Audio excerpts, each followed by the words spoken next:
मैनपुरी से इस वक्त की बड़ी राजनीतिक खबर सामने आ रही है, जहां अंबेडकर जयंती के मौके पर समाजवादी पार्टी के सांसद डिंपल यादव ने कई अहम मुद्दों पर बड़ा बयान उन्होंने दिया है। डॉक्टर भीमराव अंबेडकर की प्रतिमा पर माल्यार्पण करने के बाद डिंपल यादव ने भाजपा पर विभाजनकारी राजनीति करने का आरोप उन्होंने लगाया। साथ ही महिला आरक्षण, परिसीमन मजदूरों के मुद्दे और चुनाव आयोग को लेकर भी सरकार को उन्होंने घेरा।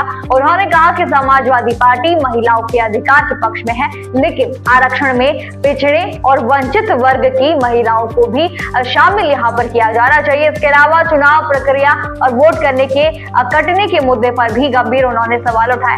अब इन सभी मुद्दों पर क्या बोले डिंपल यादव, सुनते हैं उनका पूरा बयान। है और सबसे पहले तो आज अम्बेडकर जयंती के उपलक्ष्य में हम लोग बाबा भीमराव अम्बेडकर जी को याद करते हुए उनको नमन करते हैं। और आज हमने सबने प्रतिज्ञा ली है कि बाबा साहब भीमराव जी के जो संविधान है उसको पूर्ण तरीके से देश में कैसे स्थापित किया जाए, इस पे आज सबने हम लोगों ने यहाँ पे शपथ ली है। और बाबा साहब भीमराव जी के विचारों को आगे बढ़ाने के लिए समाजवादी पार्टी पूरी तरह से अपना जो कार्य कर रही है उसको और भी मजबूती के साथ आगे बढ़ाने का काम करेगी।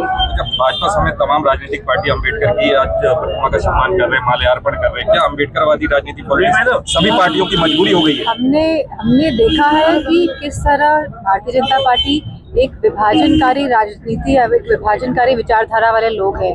ये समाज में दरार पैदा करके सत्ता में बने रहना चाहते हैं। लेकिन जहाँ 85 यानी कि 95% लोगों की अगर बात करी जाए, जो हमारा पीढ़ी का परिवार है, जहाँ पिछड़ा, दलित, शोषित, अति पिछड़ा वर्ग सब लोग जिसमें सम्मिलित है, आज उनके बारे में ये लोग बात नहीं करना चाहते हैं। आज ये आरक्षण का अधिकार नहीं देना चाहते हैं। आज महिला बिल तो ला रहे हैं, लेकिन अगर हम कह रहे हैं कि इसमें ओबीसी यानी कि पिछड़ी महिलाओं का और अल्पसंख्यक महिलाओं का भी अधिकार दीजिए, तो वो लाने के लिए तैयार नहीं है। तो कहीं ना कहीं भारतीय जनता पार्टी केवल सत्ता में बने रहने के लिए आज जो सम्मान दे रही है वो बाबा साहब भीमराव अम्बेडकर जी को दे रही है।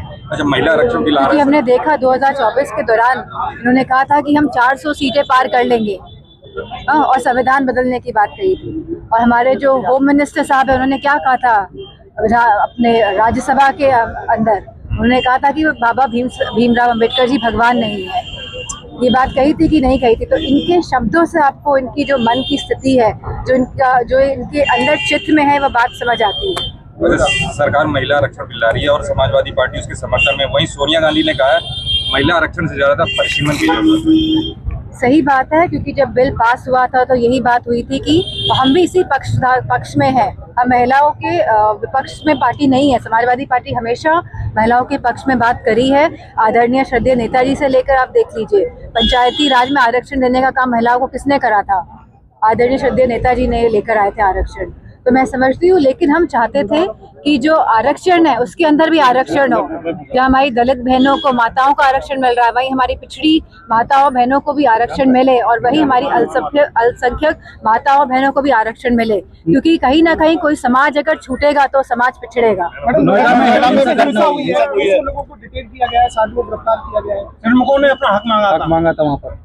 क्योंकि ये लेबर लॉस के अंडर में आता है, और जहाँ ये लोग लगातार मांग कर रहे थे सरकार से, और सरकार ने जब इनकी मांगों पे ध्यान नहीं दिया, क्योंकि सरकार तो आंख मूंद के बैठ जाती है। जैसे मैंने पहले भी कहा है, कोई भी परेशानी अगर जनता को होती है तो सरकार या तो मौन धारण कर लेती है, अपनी आंखें मूंद लेती है।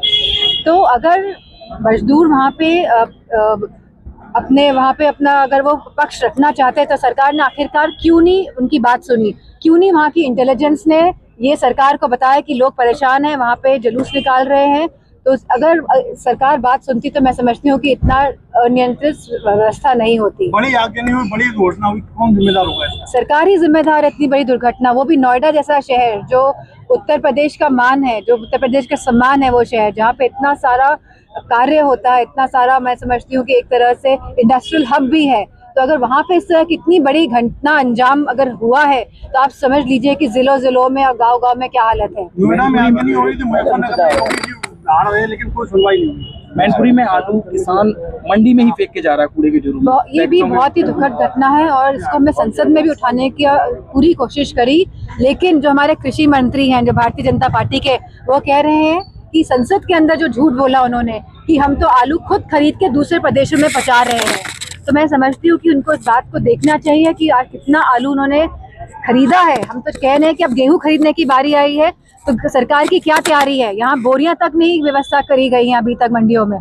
तो मैं समझती हूँ सरकार पूरी तरह से फेल सरकार है। ना ये हमारे किसानों की बात करती है, ना हमारे जवानों की बात करती है, ना हमारे युवाओं की बात करती है, ना ही महिला सुरक्षा की बात करती है। मैडम, बंगाल के चुनाव में गृह मंत्री प्रचार के दौरान टीएमसी वालों को धमकी दे रहे हैं, वो बता रहे हैं। अरे वो तो संसद के अंदर बैठ के धमकी देते हैं, सबको कहते हैं सांसदों को चुप हो जाइए, नहीं तो क्या, तो आप चुप बैठिए। उनकी आपने अगर भाषा शैली सुनी होगी तो हमको समझ आएगा कि भारतीय जनता पार्टी वाले लोग धमकाने वाले लोग हैं। अच्छा ठीक, 2027 के चुनाव में समाजवादी पार्टी क्या राजनीति करेगी? क्योंकि आयोग के ऊपर लगातार समाजवादी पार्टी अपना विरोध दर्ज कराती रही है। जहाँ पे भी भारतीय जनता पार्टी की सरकार नहीं है, सभी रीजनल पार्टीज और कांग्रेस पार्टी इस तरह का जो कह रही है कि आयोग अपनी पक्षपात तरीके से काम कर रहा है, तो देखने को मिल रहा है किस तरह आखिरी मूवमेंट में आप डिलीटेड वोटर्स की लिस्ट ला रहे हैं।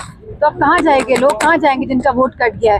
तो यही बात है कि आज जहाँ बाबा साहब भीमराव जी की जयंती बना रहे हैं, जहाँ उन्होंने हमें वोटों का अधिकार दिया है, वहीं ये सरकार हमारे वोटों के अधिकार को काटने जा रही है। ये नहीं चाहती है कि देश संविधान के हिसाब से चले, ये चाहती है कि इनके मन विधान के हिसाब से चले।